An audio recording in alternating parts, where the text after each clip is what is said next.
చాలా శుభదినం. వారి యొక్క అమృత హస్తాలతో ఈరోజు ఈ యొక్క మధ్యాహ్న భోజన పథకాన్ని ప్రభుత్వ హాస్పిటల్లో ప్రారంభించడం చాలా గొప్ప విషయం, ఎంతో అభినందనక విషయం.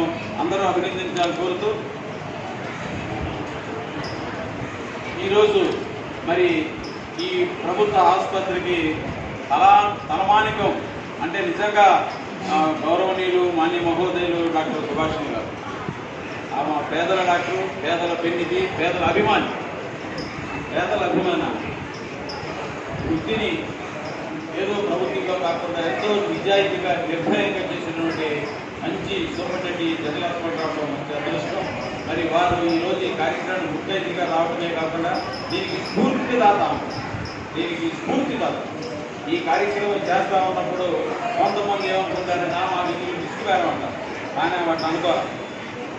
ఆమె ఎంతో గౌరవంతో స్ఫూర్తితో రోగులకు సేవ చేసే కార్యక్రమం కాబట్టి మరి వారు ఎంతో స్ఫూర్తితో ఈ యొక్క కార్యక్రమానికి ఇక్కడ ఏర్పాటు అనుమతించినందుకు ట్రస్ట్ తరఫున గౌరవనీయులు మాన్యులు మేడం గారికి కృతజ్ఞతలు తెలియజేస్తూ మరి అలానే ఈ కార్యక్రమం తరఫున అందరికీ ఈరోజు ఈ కార్యక్రమం సీనియర్ సిటిజన్ సభ్యులు, సీనియర్ సిటిజన్ అసోసియేషన్, అలానే ఇతర సంఘాలు, ఇతర అభిమానులు, వారి అభిమానులు, స్నేహితులు, బంధువులు, ప్రేమికులు అందరూ వచ్చారు. అందరూ కూడా గోరా మస్తాన్లో చారిటబుల్ ట్రస్ట్ తరఫున కృతజ్ఞతలు తెలియజేస్తూ మరి ముందుగా ఈ యొక్క ఆశయాన్ని గోరా మస్తాన్లో వారి మాటలు చెప్పాల్సి